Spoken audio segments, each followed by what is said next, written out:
You're watching the Isaiah Factor Uncensored. And welcome back to the second half hour, the Factor Uncensored. There is no presidential election in sight, so people are not hot and bothered to get to the polls right now. But what we're seeing here in Harris County and around the country, many people are not motivated to vote at all, voter apathy. So we brought in a group of our experts to talk about it and to figure out why. Well, guys, we have the November election right around the corner, and Ron, you've been keeping an eye on voter turnout, not looking good in a society, in an atmosphere where everyone's complaining about politics, but they're still not getting involved with politics. Absolutely, Isaiah. I mean, the same energy I saw last weekend with the No Kings rally, where there were hundreds of thousands of people, that hasn't translated to the ballot box. There's been like skeletons at the polls. There's been very few ballot by mails turned in early. There seems to be a lot of voter apathy right now, and I'm hoping that there'll be a shot in the arm, that people are going to be engaged and fired up. But right now, quite frankly, for the 18th Congressional District, for the City of Houston race, certainly for these 17 constitutional amendments, citizens don't seem like they're really motivated to go to the polls. And not to ignore Angela, because Angela's coming up, but Yeah. is this what Angela wants? People Of not going to course. the polls? No, absolutely. It's not just Angela, but Angela represents the MAGA base that wants to keep voter turnout low. That's why they got rid of same-day voter registration. You can't do it. They don't have online voter registration. They took out extended voting hours, drive-through voting, mobile voting, all of those things to make voting more convenient. They've taken out. They made ballot by mail more difficult, where now you have to include your social security number. We have the strictest voter ID law in the country. So yes, her base wants to keep voters small because they can win elections. When elections are bigger, larger turnout, more of the demographics vote that represent minority communities, then Republicans tend to lose. All right, Angela, we're no longer going to ignore you. Thank you. I won't be ignored, Dan. I would just say, like to say, President Trump got 77 million votes a year ago. Senator Kneepads got allegedly 3 million or something like that. I think there's plenty of voter enthusiasm across the board. However, with an off-year election and an off-cycle election, and especially the CD18 election, that's a special election to fill Sylvester Turner's seat. I will agree with Ron, though, if it continues to be a low turnout, that greatly favors Carmen Montiel, the Republican running, who's the Republican. Yeah. Now, that's not my fault. I mean, the district is still a D district, as you and I have discussed many times. I think we need to put a little over-under on who's going to be, who are going to be the top 3 vote getters. I think Carmen will be in there. I think Jolanda Jones, our good friend Jolanda Jones, who I'm like low-key wishing that she and Jasmine Crockett could go at it in Congress. That would make me very happy. And I think Christian Menefee. Menefee, and don't forget Amanda Edwards. Yeah, Amanda Edwards. So and I wouldn't be surprised if Isaiah Martin was somewhere in the mix. So. I'm not familiar with him, but the thing is that it's going to dilute the Democrat vote, and that's better news for Carmen. So in a weird way, she could slip in there, man. She could slip in there. It could happen. But you would agree with me that lower turnout elections tend to favor Republicans.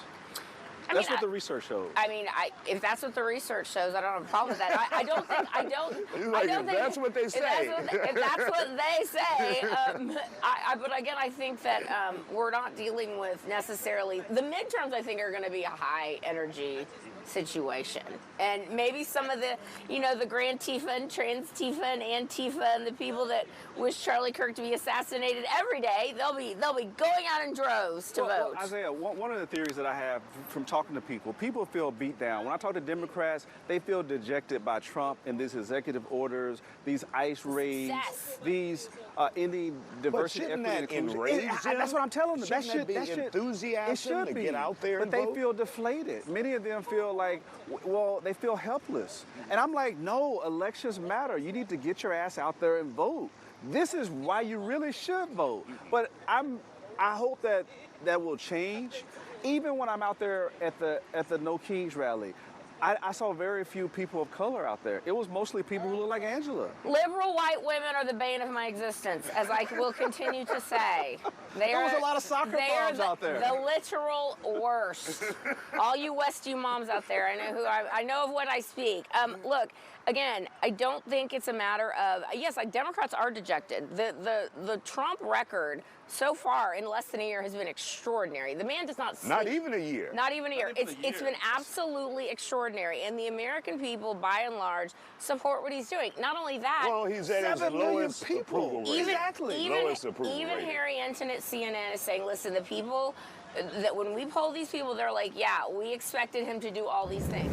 We'll continue this conversation on The Factor Uncensored in just a moment. Welcome back to The Factor Uncensored. What we have seen around this country, many people not motivated to vote unless there's a huge presidential election. But what we have seen, more Republicans consistently voting. We talked to our experts about that tonight. Yeah, 7 million people coming across the country that were basically protesting no king. There was no 7 million. There was 650. Over 7 million according to the George Soros-funded Indivisible. There was 250,000 in Chicago alone. There was 15,000 right around the corner downtown Houston. If that was the case, then where are the aerial photographs? Oh, I know. MSNBC used an aerial photograph from a 2017 rally in Boston and claimed it was yesterday. The only people lying about turnout is Trump.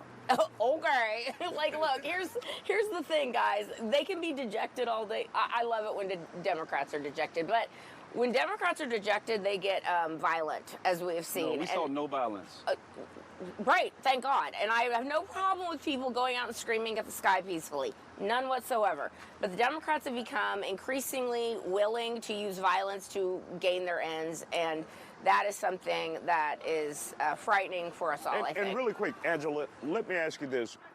Where do Republicans get the wherewithal, the enthusiasm to get out and vote all the time? There's consistency there that we don't see with Democrats. Well, Republicans go to podcasts and go to social media, and they seem to be winning the information war right now because X is not censored anymore, because YouTube has had to go with their tail between their legs and uncensor people, yours truly included.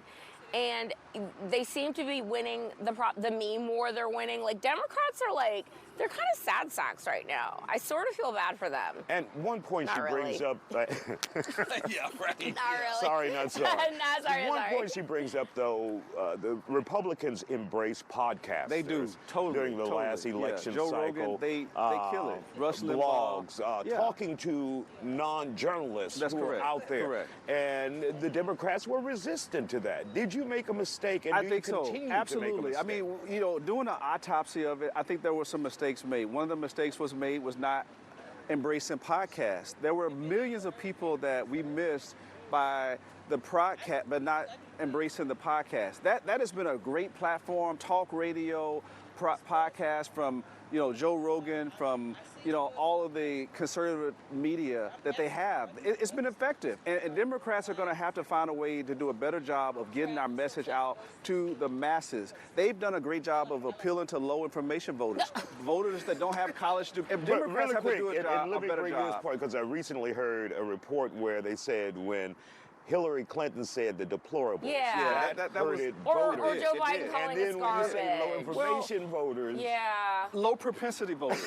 No. Low propensity is different than low information voters. Let me rephrase. Let me do a remix. I will submit Give us to something new. Think of something new. I will submit Low to propensity you. voters. Voters that don't tend to vote in frequent That's elections. low propensity, not a low information. I will submit to you that the country had a belly full of radical leftism in the years of Joe Biden, and the American people are so done with it. They're so done with it that cuts across all ethnicities, both genders, gay, straight, whatever. And also, Democrats seem to be the ones who are low information because they literally get their talking points from the same legacy media, the same local news stations that literally will blurb out the same script over and over throughout the country. So, or the New York Times or the LA Times, and they're all saying the same thing.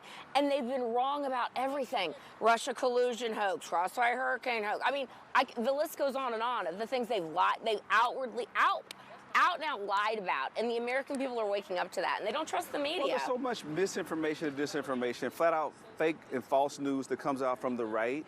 Democrats need a better job of being able to counter that, because there's so much negative, false information out there on the internet, Russian trolls and everybody else that's just designed. No, it was true. And really quick, Ron, could it be that the Democrats spend so much time countering till they can't deliver their message? Yeah, Democrats have been too much on defense. We need to get on offense. Take our message on offense. We need more Democrats that are willing to fight, that are willing to stand up to the bully, wannabe King Trump. You mean the guy when y'all I call talk to Hitler Democrats, when I talk to 24/7? Democrats, they say, "Hey, I want y'all to be strong." They admire Trump being a strong man. They don't like his policies, but they admire his bravado. They want Democrats to be strong instead of soft and weak. The problem is they now have a party full of people who don't know what a woman is and think that they can change their gender. That is the problem with the Democrat Party. They went too woke, and now the woke part of the Democrat Party has a stranglehold. The AOCs of the world have a stranglehold. People embrace the AOCs, the Jasmine Crockett's, the Bernie Sanders. They have record crowds. And I would say to you, I hope they continue to do that, because the Democrats are going to lose. They're energizing our base. They're fighting. They're taking the fight to Trump. And in a general election, they will get absolutely slaughtered.